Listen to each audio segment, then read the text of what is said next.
सो हमने अपने last class के अंदर बात किया था कि आखिर जब आपातकाल लगा, उस आपातकाल लगने के पीछे आर्थिक कारण के अंदर, और आर्थिक कारण के अंदर हमने बात किया था कि वो गरीबी हटाओ का नारा फेल हो गया था।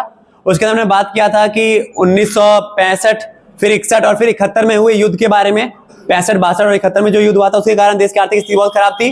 बेरोजगारी, निर्धनता, कई ऐसे कारण थे जिनके कारण देश की आर्थिक स्थिति बहुत खराब हो चुकी थी, और वो एक कारण बना आगे चल करके कहीं ना कहीं लोग गुस्सा हुए, और गुस्से के कारण कहीं ना कहीं इंदिरा गांधी के खिलाफ नारेबाजी होना चालू हो गई थी। आज जो हम बात कर रहे हैं वो हम बात कर रहे हैं छात्र आंदोलन से। ठीक है, जैसे कि मैंने आपको बताया था कि क्या कहते हैं, आपातकाल लगने के पीछे कई कारण थे, आर्थिक कारण, और आर्थिक कारण के बाद होता है हमारे पास जो कारण है वो कौन सा कारण है, आपका छात्र आंदोलन। तो छात्र आंदोलन की बात करें ना, तो यहां पर आपके चैप्टर के अंदर दो छात्र आंदोलन के बारे में बात कही गई है। दो छात्र आंदोलन के बारे में, एक होता है आपका गुजरात का आंदोलन, एक है गुजरात का और एक है आपका बिहार का। तो दो छात्र आंदोलन के बारे में बात की गई है, दोनों छात्र आंदोलन के बारे में बात करते हैं। कहते हैं क्या कि गुजरात और बिहार में छात्रों ने विरोध प्रदर्शन का राज्य और राष्ट्रीय राजनीति पर गहरा प्रभाव पड़ा। कि छात्र आंदोलन हुए कहां पर, वो आपके गुजरात में थे और आपके बिहार में। इन आंदोलन के कारण कहीं ना कहीं देश की राजनीति पर काफी ज्यादा प्रभाव पड़ा है। अगर बात करें तो जनवरी 1974 में गुजरात में छात्रों ने खाद्यान्न, खाना पकाने के तेल और अन्य आवश्यक वस्तुओं की बढ़ती कीमतों के साथ साथ उच्च स्तरीय भ्रष्टाचार के खिलाफ विरोध प्रदर्शन शुरू किया। अगर आपसे पूछे कि गुजरात के अंदर जो आंदोलन हो रहे थे वो क्यों हो रहे थे, तो गुजरात के आंदोलन जो हुए थे वो कब हुए थे, जनवरी 1974 में। और इस आंदोलन के होने के पीछे मेन कारण क्या था, खाद्यान्न, बेरोजगारी, निर्धनता, या फिर हम ये भी कह सकते हैं कि जो कच्चा तेल था, खाने का तेल, उसकी कीमतें बढ़ रही थी, या फिर देश के आने वाली महंगाई। इन सबके खिलाफ या इन सबके कारण कहीं ना कहीं छात्रों ने विरोध किया था। किसके लिए, आपके किसके अगेंस्ट, इंदिरा गांधी या इंदिरा की सरकार के अगेंस्ट। ठीक है, फिर इसके अगर हम बात करें, छात्रों के विरोध प्रदर्शन को प्रमुख विपक्षी समूह का भी समर्थन मिलता है। और ये जो छात्र विरोध कर रहे थे इनको कहीं ना कहीं विपक्षी पार्टी जैसे कांग्रेस ओ प्लस में आपके कई दिग्गज नेता जैसे मोरारजी देसाई, इन सबका इनको समर्थन मिल जाता है। ठीक है, और यह व्यापक हो गया जिसके परिणाम स्वरूप राज्य पर राष्ट्रपति का भी नियंत्रण, राष्ट्रपति शासन भी लागू होने की कगार पे आ गया। विपक्ष ने नए चुनावों की मांग की। विपक्ष ने किसकी मांग की, नए चुनाव की। इंदिरा के मुख्य प्रतिद्वंदी और कांग्रेस ओ के प्रमुख नेता मोरारजी देसाई ने कहा कि यदि राज्य में नए चुनाव नहीं हुए तो वो अनिश्चित काल के लिए उपवास या अनशन पर बैठ जाएंगे। और इसी कारण जून 1975 में छात्रों और विपक्षी राजनीतिक दलों के दबाव में गुजरात में दोबारा से विधानसभा के मुख्यमंत्री के चुनाव होते हैं, और इस चुनाव में किसकी हार हो जाती है, कांग्रेस की हार हो जाती है। तो ये था गुजरात छात्र आंदोलन। इसके बारे में अगर आपसे बोलता है तो हम कहेंगे भाई कि गुजरात छात्र आंदोलन जिसकी शुरुआत कब हुई थी, जनवरी 1974 में। इस आंदोलन के होने के पीछे कारण क्या था, देश के अंदर महंगाई, बेरोजगारी, निर्धनता, प्लस में आपका खाद्यान्न की कमी, ये सारे कारण थे, और भ्रष्टाचार। ठीक है, इस आंदोलन में जब छात्रों ने आंदोलन किया तो उनका समर्थन कौन करती है, उस समय की विपक्षी पार्टियां। उस समय की विपक्षी पार्टियां जो होती है वो उनका समर्थन करती हैं, जिसमें से प्रमुख कौन थे, आपके कांग्रेस ओ और आपके इंदिरा गांधी के प्रमुख प्रतिद्वंदी या कॉम्पिटिटर कौन, मोरारजी देसाई। और ये डिमांड करते हैं कि अगर गुजरात में दोबारा से चुनाव नहीं किए गए तो हम अनिश्चित काल तक के लिए अनशन पे बैठ जाएंगे। और इन्हीं दबाव के कारण कब जून 1975 में क्या होता है, दोबारा से चुनाव होते हैं, जिसके कारण क्या रिजल्ट निकल कर आता है, हमारा जो गुजरात के अंदर कांग्रेस की जो सरकार थी वो हार जाती है। तो ये था आपका किसके बारे में, गुजरात के चुनाव के बारे में। ठीक है, गुजरात में छात्र आंदोलन के बारे में, जिसके कारण कहीं ना कहीं आगे चल करके इंदिरा गांधी के ऊपर दबाव पड़ता है, और इंदिरा गांधी कहीं ना कहीं मजबूर हो जाती है क्या लगाने के लिए, आपातकाल। ठीक है, तो आपातकाल का आर्थिक कारण हमने देख लिया, और आज आपातकाल का दूसरा कारण है वो कौन सा है, छात्र आंदोलन। ठीक है भाई, समझा चीज। तो छात्र आंदोलन के बारे में जो मेन डेट था वो आपका सुना है गुजरात के बारे में, केवल गुजरात का छात्र आंदोलन है। अगर आपको इसके बारे में बोलता है तो आप ये सारे पॉइंट कर सकते हो, जिसमें दो ही डेट है आपका, एक जनवरी 1974 और एक जून 1975। जनवरी में शुरुआत होता है और जून 1975 में चुनाव होने के बाद गुजरात में कांग्रेस की सत्ता जो होती है वो हट जाती है और कांग्रेस हार जाती है वहां से। ठीक है, ये था गुजरात का। अब हम बात करते हैं किसके बारे में, तो बिहार के छात्र आंदोलन के बारे में। ठीक है, देखो बिहार में भी बढ़ती कीमतों, खाद्यान्न की कमी, बेरोजगारी के कारण मार्च 1974 में, वहां पर कब हुआ था गुजरात में, जनवरी 1974 में, और यहां पर कब होता है आपका मार्च 1974 में यहां पर भी क्या होता है छात्र विद्रोह हुआ। तो गुजरात में भी छात्र आंदोलन करते हैं और बिहार में भी छात्र आंदोलन करते हैं, और इनको समर्थन कौन देता है? जेपी नारायण, जयप्रकाश नारायण। ठीक है, तो यहां पर देखो समझना ध्यान से, तो जेपी नारायण बिहार में अगर बात करें तो उन्होंने छात्र आंदोलन का नेतृत्व करने के लिए जयप्रकाश नारायण को आमंत्रित किया। बिहार के छात्रों ने, जिन्होंने कब आंदोलन शुरू किया था? इन लोगों ने मार्च 1974 में आंदोलन शुरू किया, और जब इन्होंने आंदोलन शुरू किया तो इनको चाहिए था एक नेता, और उस समय जयप्रकाश नारायण की अगर हम बात करें तो ये उस जाने माने दिग्गज समाजवादी या उस नेताओं में से थे जो गांधीवादी विचारधाराओं से प्रेरित थे। ठीक है, तो इन्होंने या इनको बोला गया कि भैया आप जो है हमारे आंदोलन का लीडरशिप करें या हमारे आंदोलन का नेतृत्व करें। ठीक है, जो एक पूर्व सक्रिय राजनीतिक भी थे और जिन्होंने सामाजिक कार्य करना शुरू कर दिया था जयप्रकाश नारायण ने। वे इस शर्त पर इनकी एक शर्त थी, इन्होंने कहा कि ठीक है मैं तुम लोगों का नेता तो बनूंगा, पर मेरी शर्त क्या रहेगी? मेरी शर्त यह है कि ये आंदोलन क्या होगा, ये आंदोलन जो है वो अहिंसक होगा, और प्लस में एक और कंडीशन थी इनकी कि ये आंदोलन जो है ये केवल बिहार तक सीमित ना रहे बल्कि ये पूरे भारत तक पहुंचे। ठीक है, और इन्हीं के आंदोलन को हम नाम देते हैं कौन सा आंदोलन? संपूर्ण क्रांति।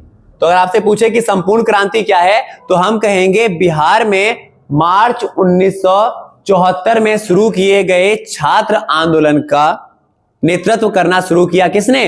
जयप्रकाश नारायण ने। और जयप्रकाश नारायण की यह मांग थी कि वे इस आंदोलन का लीडरशिप तभी करेंगे जब क्या होगा? जब ये आंदोलन अहिंसक रहेगा, और प्लस में ये आंदोलन केवल बिहार तक सीमित नहीं रहेगा बल्कि पूरे देश में फैलेगा, और इसी आंदोलन को कहते हैं संपूर्ण क्रांति के नाम से। इस प्रकार छात्रों के आंदोलन ने राजनीतिक आयाम हासिल कर लिया, यानी एक राजनीतिक मोर्चा मिल गया उन छात्रों को, और व्यापक समर्थन प्राप्त किया। जीवन के विभिन्न क्षेत्रों से अब लोग इस आंदोलन में शामिल हो गए, यानी अब तक वो जो छात्र आंदोलन केवल छात्रों का था, जयप्रकाश नारायण के आ जाने के बाद वो एक केवल छात्र आंदोलन नहीं रहा बल्कि कैसा बन गया? एक राजनीतिक आंदोलन बन गया। तो गुजरात वाला और आपका बिहार वाला, इस आंदोलन के पीछे और बात करें अगर हम, जयप्रकाश ने बिहार की कांग्रेस सरकार के इस्तीफे की मांग की। जैसे कि वहां पर था ना कौन? मोरारजी देसाई, उसने मांग की थी कि गुजरात में जो कांग्रेस की सरकार है उनको इस्तीफा देना चाहिए, और उन्हें क्या कंडीशन रख दी थी कि अगर नहीं देंगे तो हम आमरण अनशन करेंगे। ऐसे ही जयप्रकाश नारायण ने भी कहा कि भाई बिहार की जो कांग्रेस की सरकार है उनको इस्तीफा देना चाहिए। ठीक है,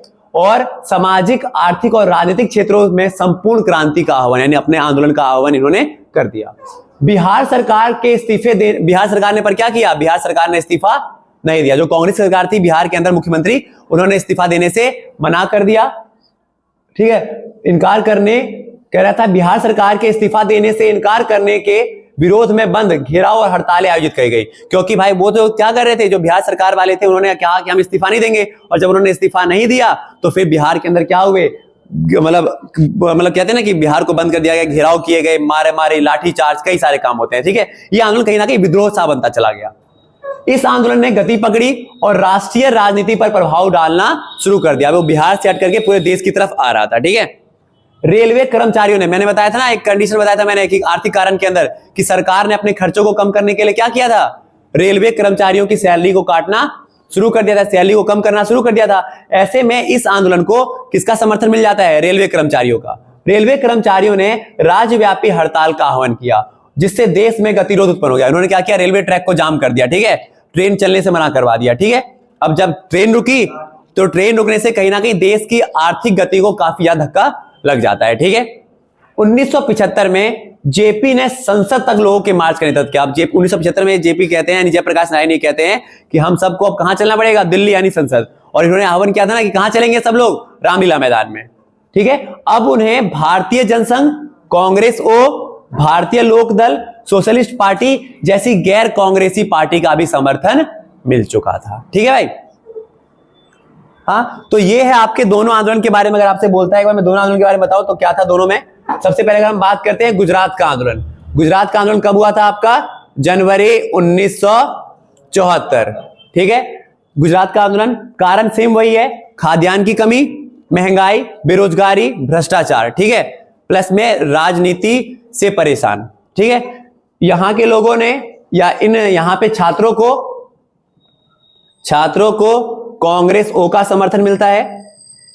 कांग्रेस ओ प्लस में कौन, मोरारजी देसाई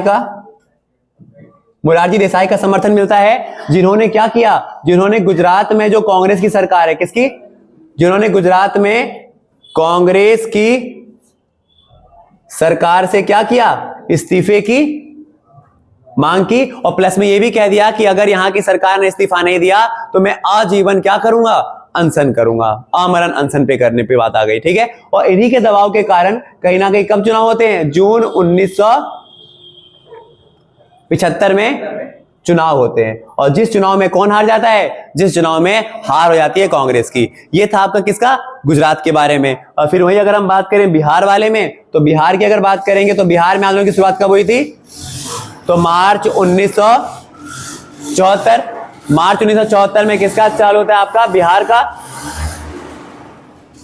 तो मार्च 1974 में किसका, पॉज करिए, पॉज कर देना एक बार। तो बिहार की अगर बात कर रहे थे तो मार्च 1974 में क्या होता है, बिहार में छात्र आंदोलन करते हैं। इनका भी आंदोलन का कारण सेम वही था, खाद्यान्न की कमी, देश में भुखमरी, महंगाई, भ्रष्टाचार, सेम। ठीक है, और इन्हें समर्थन मिलता है किसका, इन्हें समर्थन मिलता है जयप्रकाश नारायण का। पर जयप्रकाश नारायण की समर्थन होने की या नेतृत्व होने की शर्तें थी क्या, कि पहला ये आंदोलन अहिंसक रहेगा, और दूसरा ये कि इस आंदोलन को बिहार तक सीमित नहीं रखना है बल्कि पूरे देश तक फैलना चाहिए। ठीक है, जयप्रकाश नारायण जो होते हैं हमारे पास, वो छात्रों को इकट्ठा करते हैं, कई सारी पार्टियों को मिलाते हैं, और वो भी डिमांड करते हैं किसकी, बिहार में जो कांग्रेस की मौजूदा सरकार है उससे इस्तीफा की। वो इस्तीफा देते नहीं है, प्लस में आंदोलन को रोकने के लिए लाठीचार्ज, मोर्चेबंदी की जाती है। ठीक है, उसके बाद जेपी नारायण जो होते हैं वो क्या कहते हैं कि भाई आंदोलन को राष्ट्रव्यापी यानी पूरे देश का बनाने के लिए लोगों को कहते हैं कि सबको कहां चलना चाहिए, दिल्ली संसद की तरफ। रामलीला मैदान जैसे बताया था कि यहां पर आते हैं, और इसके यहां पर आते हैं, इनको कई सारे पार्टियों का समर्थन मिल जाता है, चाहे वो कांग्रेस ए हो, कांग्रेस ओ हो, या फिर आपका भारतीय जनसंघ पार्टी हो। ठीक है, तो कई अन्य पार्टियों का भी इनको समर्थन मिल जाता है, और जिससे कहीं ना कहीं ये दो आंदोलन जो है वो भारतीय इतिहास में ऐसे आंदोलन थे जिसने कहीं ना कहीं इंदिरा के मन में इस बात का खतरा पैदा कर दिया था कि भाई आने वाले समय में अगर मैंने आपातकाल नहीं लगाया तो ये मुझे मेरे से भी इस्तीफा ले लेंगे। ठीक है, समझ में अच्छी भाई। तो ये हो गया आपका छात्र आंदोलन। ठीक है, तो छात्र आंदोलन के बारे में आपको दोनों का पता होना चाहिए, गुजरात का भी और बिहार का भी। ठीक है, अब जो हमारे पास टॉपिक होता है, हाँ, अब जो है टॉपिक हमारे पास कौन सा, सत्तावादी पार्टी व न्यायपालिका के मध्य संघर्ष। जैसा कि मैंने बताया था कि भाई आपातकाल लगने के पीछे एक और यह भी कारण था कि न्यायपालिका के साथ संघर्ष होना। ठीक है, तो तीसरा पॉइंट वही हमारे पास, सत्ताधारी पार्टी व न्यायपालिका के बीच में संघर्ष। ठीक है, इसके दो कारण थे। ऐसा कौन से दो कारण थे जिसके कारण कांग्रेस प्लस में न्यायपालिका के बीच में क्या हुआ था, मतभेद होने चालू हो गए। तो दो कारण कौन कौन से हैं, पहला तो कारण ये हमारे पास कि कांग्रेस द्वारा संविधान में संशोधन करके उन्होंने क्या किया था, मौलिक अधिकारों में कटौती करनी चाहिए थी। ठीक है, मतलब ये टॉपिक है इस प्रकार से कि कांग्रेस प्लस में न्यायपालिका, इन दोनों के मध्य विवाद होने के पीछे क्या कारण थे, कब, आपातकाल के समय। तो आपातकाल के समय कांग्रेस प्लस में न्यायपालिका यानी सुप्रीम कोर्ट के मध्य विवाद होने के पीछे क्या कारण है, तो दो कारण है। पहला कारण तो कौन सा था कि कांग्रेस क्या करती थी, संविधान में संशोधन करके किसमें कटौती कर रही थी, मौलिक अधिकार में। और दूसरा कारण क्या था कि न्यायाधीश नियुक्ति की पुरानी परंपरा, न्यायाधीश नियुक्ति की एक परंपरा है। पहले परंपरा क्या थी कि जो मान के चलो ना, सुप्रीम कोर्ट में जितने भी जज होते हैं ना, तो उन जजों में से जब एक कोई जज रिटायर होता है या वो अपने नौकरी से हटता है, तो उसके बाद वो जज अगला सुप्रीम कोर्ट का जज बनेगा जो सबसे एजेड था। बट इंदिरा गांधी ने इस परंपरा को भी तोड़ दिया था। तो कहीं ना कहीं ये दो कारण भी बताऊंगा इसके बारे में। तो ये दो वो कारण है जिस कारण से कांग्रेस प्लस में न्यायपालिका के बीच में बंटवारा होते हैं। दो कारण सुनाए, पहला कारण कौन सा है, कांग्रेस के द्वारा संविधान में संशोधन करके किसमें कटौती की जा रही थी, मौलिक अधिकारों में। और दूसरा क्या था, न्यायाधीश नियुक्ति की पुरानी परंपरा जो थी उसमें कहीं ना कहीं छेड़छाड़ की गई। जरा इसके बारे में यहां पर हम एक करके देखते हैं।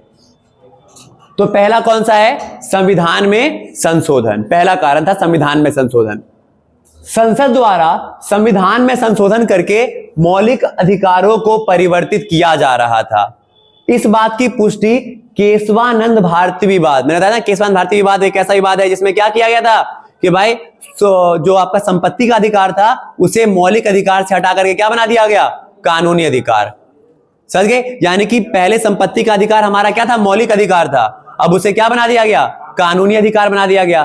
तो ये एक पहला पहलू है जिससे हमें ये लगा कि भाई कांग्रेस या सत्ताधारी दल क्या कर रही है, वो हमारे मौलिक अधिकारों में भी छेड़छाड़ कर रही है। और जब ये हुआ तो इसके पश्चात न्यायपालिका या सुप्रीम कोर्ट के द्वारा एक स्टेटमेंट दी जाती है, जिस स्टेटमेंट में वो ये कहते हैं कि संसद कभी भी संविधान के मूल ढांचे में परिवर्तन नहीं करेगी। और इसी के बाद कहीं ना कहीं संसद व न्यायपालिका के मध्य विवाद उत्पन्न हो जाता है। तो संसद और न्यायपालिका के बीच में विवाद होने का पहला कारण कौन सा था, तो जो पहला कारण था हमारा वो कौन सा था, संविधान में संशोधन करने का प्रयास। तो जैसा कि हमने देखा कि कांग्रेस ने क्या किया था कि जो हमारा एक मौलिक अधिकार है कौन सा, संपत्ति का अधिकार, उसे खत्म करके या उसे मौलिक अधिकार में से हटा करके कहां बना दिया था, कानूनी अधिकार। जिसके बाद न्यायपालिका ने कांग्रेस को फटकार या फिर संसद को फटकार लगाते हुए यह कहा कि संसद या कोई भी सत्ताधारी दल कभी भी संविधान के मूल ढांचे में जो ओरिजिनल रूप है उसका, उसमें परिवर्तन आप नहीं कर सकते। ठीक है। और इसके बाद कहीं ना कहीं संसद और न्यायपालिका के बीच में विवाद होता है, ये पहला कारण था। और दूसरा कारण जो है हमारे पास वो कौन सा है, राष्ट्रपति का चुनाव। देखो 1973 में राष्ट्रपति के पद की नियुक्ति पर इंदिरा की सरकार ने किसको चुना था, A.N. राय। अच्छा वैसे आप लोगों को एक बात पता होनी चाहिए कि जो सुप्रीम कोर्ट का जो जज होता है, सर्वोच्च न्यायालय का जो जज होता है, उसकी नियुक्ति कौन करता है, देश का राष्ट्रपति। कौन करता है, राष्ट्रपति करता है। और आपको मैंने पहले ही बता दिया है कि राष्ट्रपति भी कौन बने थे आपके, वीवी गिरी। और वीवी गिरी को किसने चुना था, इंदिरा गांधी ने। तो यानी कि आप ये समझ सकते हो कि भाई इंदिरा गांधी जो है ना हमारे, वो कहीं ना कहीं इन सभी चीजों पर कंट्रोल कर रही है। राष्ट्रपति भी उन्हीं का, और सीजेआई जो चीफ जस्टिस ऑफ इंडिया है, सर्वोच्च न्यायालय का मुख्य न्यायाधीश, वो भी उन्हीं का होना चाहिए, ऐसा वो कहना चाहती थी। मतलब 1973 में क्या हुआ कि राष्ट्रपति के पद की नियुक्ति जो पुरानी परंपरा थी ना, पहली परंपरा क्या होती है कि जो सबसे एजेड व्यक्ति होगा, जो सबसे एजेड जज होगा सुप्रीम कोर्ट के अंदर ना बहुत सारे जज होते हैं, 30-31, ठीक है, 33 के करीब। उनमें से जो सबसे एक मुख्य होता है वो होता है आपका चीफ जस्टिस ऑफ इंडिया, यानी कि सर्वोच्च न्यायालय का मुख्य न्यायाधीश। अगर वो रिटायर होता है या अगर उसका पद हट जाता है, उसका समय पूरा हो जाता है ना, तो उसके पश्चात जो अगला व्यक्ति जज बनता है वो बनेगा जिसकी एज क्या हो, ज्यादा हो। पर यहां पर इंदिरा की सरकार के द्वारा किसे बनाया गया, A.N. राय को। और A.N. राय की अगर हम बात करें तो A.N. राय से भी वरिष्ठ अभी भी 3 न्यायाधीश वहां पर मौजूद थे। A.N. राय से भी वरिष्ठ 3 न्यायाधीश वहां पर मौजूद थे। पर इंदिरा ने किसको चुना, A.N. राय को। और A.N. राय को चुने जाने के बाद लोगों को यह बात की पुष्टि हो गई कि उन्होंने जिन 3 बंदों को नहीं चुना, ये 3 बंदे वो लोग थे जिनको नहीं चुना, ये 3 बंदे वो लोग थे जिन्होंने इंदिरा के खिलाफ पुष्टि करी थी उसके अपराधों की। समझ आया चीज मैं क्या कह रहा हूं, बताओ यहां पे फिर समझना कि क्या हुआ राष्ट्रपति के चुनाव के बारे में, कि इंदिरा की सरकार के द्वारा किसको चुना गया, उस समय चुना गया A.N. राय को। A.N. राय जो है वो सबसे वरिष्ठ जज नहीं थे, उनसे अभी भी उनके ऊपर कितने वरिष्ठ जज बाकी थे, 3। पर इंदिरा की सरकार के द्वारा इसको प्रीफर किया जाता है। और बाद में लोगों ने ये बात कही कि जिन 3 लोगों को नहीं चुना गया, ये 3 लोग वो थे जिन्होंने क्या किया है, जिन्होंने इंदिरा के उस फैसले पर, जब उन्होंने वो किया था ना, कौन सा, कानूनी अधिकार को, सॉरी मौलिक अधिकार से कानूनी अधिकार में छेड़छाड़ करने की बात कही थी, जिस कमेटी ने फैसला सुनाया था संविधान पीठ के अंदर, तो वो 3 वो व्यक्ति थे जिन्हें इंदिरा गांधी ने इंदिरा गांधी की सरकार क्या है, उस सरकार के द्वारा उन तीनों को जज नहीं बनाया गया। तो इस बात से साफ पता चल जाता है कि संसद और न्यायपालिका के बीच में क्या था, एक मतभेद चल रहा था आपका। ठीक है, समझ आया चीज भाई। तो ये 2 कारण हो गए आपके। पहला कारण तो कौन सा था कि भाई संसद के द्वारा या सत्ताधारी दल के द्वारा क्या किया जा रहा था, संविधान के मूल ढांचे में परिवर्तन किया जा रहा था, जिस पर न्यायपालिका ने प्रतिबंध लगाया या रोक लगाई। और दूसरा था क्या कि राष्ट्रपति की नियुक्ति को लेकर के, ठीक है, A.N. राय को बनाया गया, जबकि उनसे अभी भी वरिष्ठ 3 न्यायाधीश बाकी थे। समझ आया चीज भाई। ये 3 आपके टॉपिक हो गए। ठीक है, एक बार नोट कर लेना इसको। तो अब जो है हमारे पास कौन सा, आपातकाल के परिणाम की हम बात कर रहे हैं। ठीक है, आपातकाल के परिणाम, ये बहुत इंपॉर्टेंट क्वेश्चन है आपका कि आखिर देश के अंदर इमरजेंसी के क्या रिजल्ट होते हैं। तो पहला परिणाम क्या था? हड़तालों पर प्रतिबंध। यानी कि जैसे आपातकाल लगा, जो आपातकाल मैंने आपको बताया था कब लगा था, आपका मध्य रात्रि में लग गया था। कब?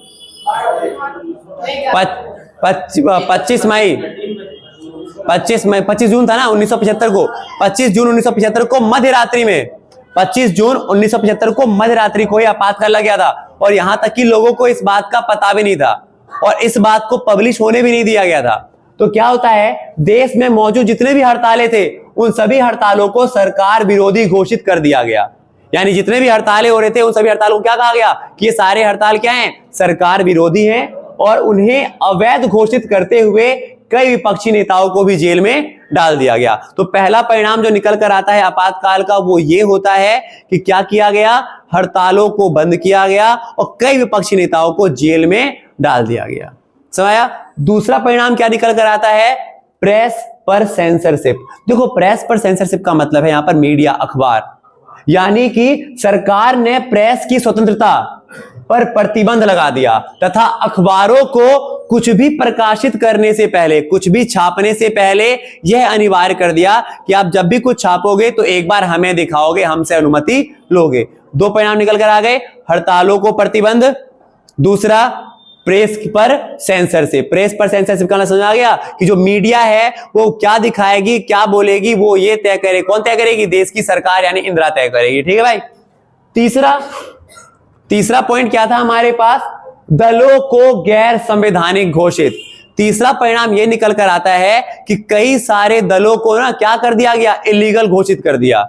जैसे कि एग्जांपल के तौर पर आरएसएस, ठीक है, दूसरा हमारे पास जमाते इस्लामी, और यहां तक कि बाद में जनता पार्टी को भी क्या कर दिया गया था, आपको अवैध, इलीगल घोषित कर दिया गया कि ये सारे दल ऐसे हैं जो देश में अवैध है। ठीक है, समझाया चीज।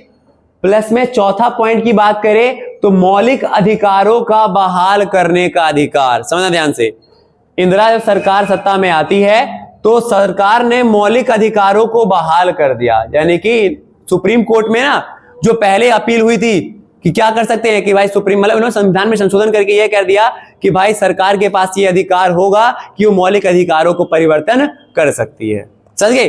तो 4 पॉइंट हुए अब तक। पहला, हड़तालों की प्रतिबंध, जितने भी हड़ताल होते हैं उन सबको अवैध घोषित कर दिया गया, नेताओं को जेल में डाल दिया गया। प्रेस की सेंसरशिप कि मीडिया क्या दिखाएगी, क्या छापेगी, वो सब कौन तय करेगी, देश की सरकार। तीसरा पॉइंट क्या था, दलों को गैर संवैधानिक घोषित करना। कई सारी पार्टियां थी, जैसे आरएसएस हो गई आपकी, चाहे आपकी जमात इस्लामी पार्टी हो गई या फिर जनता पार्टी हो गई, इन सभी को क्या कर दिया गया, अवैध घोषित या बैंड कर दिया गया। ठीक है। और प्लस में चौथा पॉइंट था क्या, मौलिक अधिकारों को बहाल करने का अधिकार सरकार के हाथ में आ गया। हाँ, सरकार किसी के भी मौलिक अधिकारों को बहाल कर सकती थी। ठीक है, ये भी अधिकार किसके हाथ में आ गया, संशोधन करने के बाद सुप्रीम कोर्ट ने भी इस पर मंजूरी लगा दी, क्योंकि जज कौन था, इंदिरा का था। समझ जाए? ये 4 पॉइंट हुए। 5वें पॉइंट की बात करें तो 5वां पॉइंट क्या था हमारे पास, निवारक नजरबंदी। देखो, निवारक नजरबंदी होता क्या, समझना ध्यान से। निवारक नजरबंदी का मतलब ये होता है कि ना हम ना अपराधियों को तब नहीं जेल के अंदर कैद करते जब उसने अपराध किया हो, बल्कि संदेह के आधार पर, अगर शक होता है ना तो शक के आधार पर ही उसको जेल में डाल दिया गया। ऐसे में लाखों नेताएं क्या हुए थे उस समय, जेल के अंदर डाले गए थे उसमें। समझ आया चीज? तो भाई पहला क्या है हमारे पास, निवारक नजरबंदी होता क्या है, इसमें नेताओं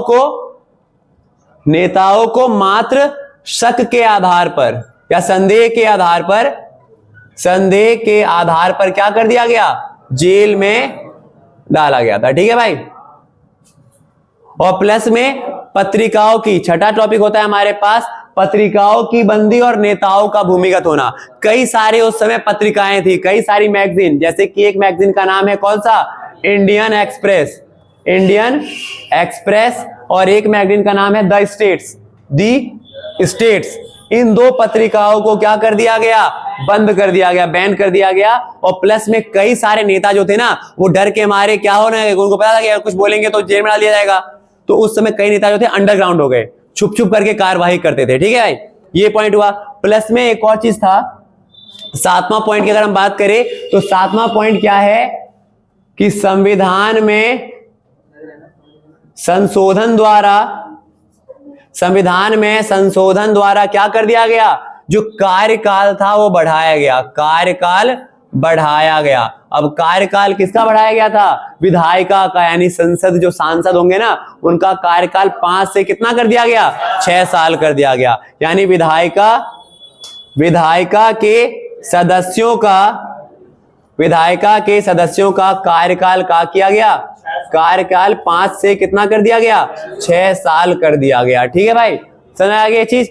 8वें पॉइंट की अगर हम बात करेंगे तो एक और काम हुआ था, वो ये था हमारे पास, एक तो ये प्लस में 1976 में संविधान में कई संशोधन किए गए। 1976 में संविधान में कई संशोधन किए गए। 1976 में संविधान, अच्छा याद रखना हमारे देश में ना 1976 में संविधान में संशोधन हुआ है, जिसे हम कहते हैं 42वां संशोधन। और ये जो 42वां संशोधन है ना, इसे अपने आप में एक मिनी कॉन्स्टिट्यूशन कह सकते हैं। यानी इतने संशोधन किए गए कि इससे एक छोटा संविधान आराम से बन जाएगा।